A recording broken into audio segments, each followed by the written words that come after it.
The Wonder Woman movie trailer premiered at the San Diego Comic-Con this past week, and the thing I find most interesting about it is how it preserves Wonder Woman's feminist ideology. I can't let you do this.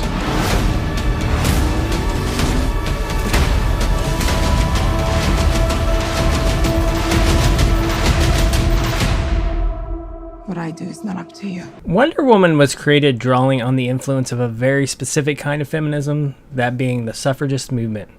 Setting the film in 1916 is a nod to this because in the United States women had not yet won the vote.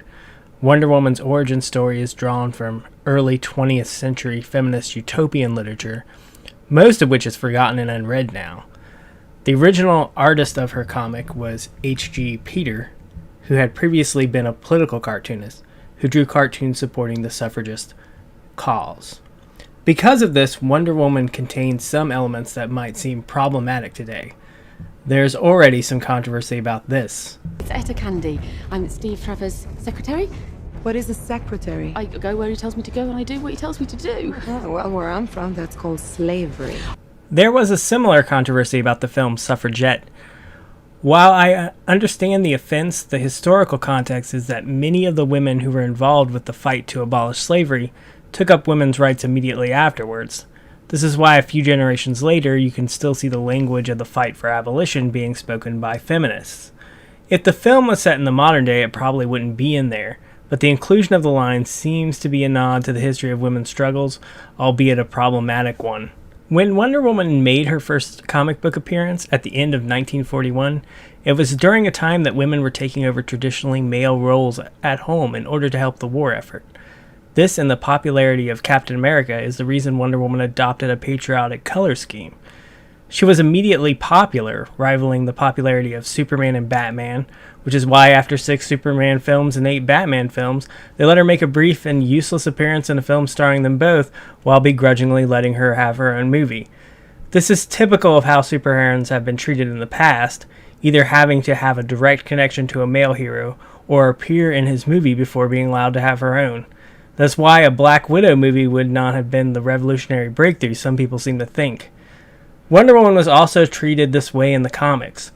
Writer Gardner Fox refused to let her join the Justice Society until editor Max Gaines put together a poll asking readers which hero they most wanted to join. Wonder Woman won hands down, being both the favorite choice of girls and boys by far. Fox reluctantly let her become the Justice League's secretary, and wrote her in a sexist way that enraged Wonder Woman creator William Moulton Marston. I bring up this history not to tout Wonder Woman's feminist bona fides, but to give contrast to what I say next. One of the most common comments under the Wonder Woman trailer are men who were angry about the female Ghostbusters reboot, using their excitement for Wonder Woman as proof of their lack of sexism. My first point is that one only need to compare the reactions to both side by side to see that it is merely sexism expressed in a different way. And so then they fight like ninjas. They turn into superheroes, even though they have no military training, no marksman training. They turn into these perfect shots. When in the original film, the Ghostbusters they literally would hit everything except for the ghosts because they were amateurs. Yeah. And they do run into this ghost after the mannequin turns into the demon that we were talking about. It runs off, and they're chasing after it, and they're firing in this hallway. And you see this shot in the trailer, but they're firing in the hallway. And I swear to God, they have no regard for each other's lives or friendly fire. And I remember I even saw Patty's like shooting from up top. I was like, what are you doing? Joe?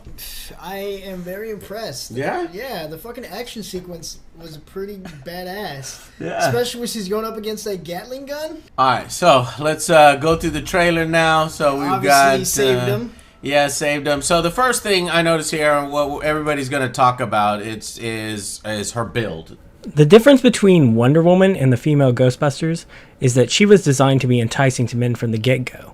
The stated goal of Marston and his all-male collaborators was to not only give girls who read comics a female hero to look up to, but to instill feminist values into boys. They did so by some questionable methods, including basing Wonder Woman on Varga girls, pinups who at the time appeared in Esquire magazine. They also designed her costume to be as provocative as the censors would allow. Wonder Woman pages often had to be redrawn because they stepped over the line of what was considered appropriate at the time. Wonder Woman stories were also filled with bondage. Women breaking free of chains was a common staple of suffragist art, but with Wonder Woman it took on a sexual dimension. Being bound by a man was Wonder Woman's kryptonite, taking away her powers, and she was also always tying up men with her lasso of truth, a nod to Marston's other famous invention, the polygraph machine. In this way, Wonder Woman could play both dominatrix and sexual submissive to the desires of a male audience. Historian Jill Lepore called it Feminism as Fetish in her book, The Secret History of Wonder Woman. Marston lived in a polyamorous relationship with his wife Elizabeth Halloway Marston and Olive Byrne. Both women served as the inspirations for Wonder Woman, and the character both physically resembles Olive Byrne and wears bracelets similar to the ones Byrne wore. Marston is sometimes criticized for his polyamory in general, but it was a beneficial relationship to all three. However, Marston had a history of questionable behavior toward women, including having an affair with Byrne while she was still his student at university. An abrupt dismissal from that position was never explained, but many speculate it was due to his affair with Byrne, which blatantly violated university ethics. Wonder Woman inhabits this odd place in history. She is a feminist icon who was created by men in part for men. Marston also had a number of problematic views. He was a gender essentialist, flying in the face of contemporary feminist thought. He also was racist. Most surprising was he was vocally anti-Semitic, which is ironic for a number of reasons. The comic book industry was filled with Jewish writers, artists, and editors. Wonder Woman spent a lot of time fighting Nazis in her early adventures, and the first woman to play Wonder Woman in film is Jewish. The obvious contrast with Ghostbusters is that it is in no way pandering to men. 3 of the 4 actresses are over 40. There is no attempt to sexualize them. There is no love interest. The most prominent male character is both a secretary and comic relief. In short, it is basically an inversion of what women have to put up with when they go to big budget movies. If you wanted to take a macho manly man movie and flip it, Ghostbusters is not the franchise to do that with. You take a Roadhouse. Yeah. Or something like that. Top Gun. Top Gun. Die Hard. Die Hard. Yes. Yeah. Not a movie about a bunch of schlubby exterminators that are losers. After watching the Red Letter Media review, I was convinced that Ghostbusters might be the most radical feminist film of the past decade, if not longer, and nobody has really noticed. They say that there is no point to gender flipping Ghostbusters, but the outrage proves this. There was no equivalent outrage to a Star Trek reboot, even though it was just as much a departure stylistically from the series. The point is that people decided they hated this before they even saw it, and are rooting for it to fail. There is also this. And that's, you say, feel bad. I would say you should not feel bad for not liking this movie, for not wanting to see this movie. You have nothing to feel bad about. It's a shitty comedy. I found this part of the review to be outright shocking, considering how these guys have mocked fandoms that are mindlessly devoted in the past. This brings up the question of who owns a piece of media in the cultural sense. With George Lucas, we had the question of whether the creator or the fans did. With Ghostbusters, we have a question of an even greater importance. If Paul Feig and his actresses were to make a movie that all the original Ghostbusters fans hated, but gave it to a totally new audience, would there be something wrong with that? Especially if that audience is ignored all the time anyway. This brings up the question about fandom outrage in general. Why do we only see this kind of entitlement in male-dominated fandoms? Why do we feel the need to try to placate this entitlement?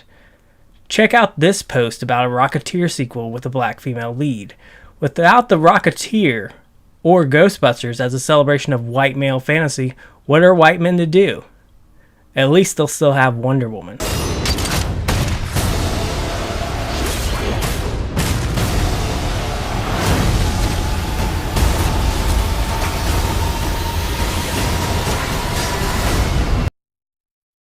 Yeah.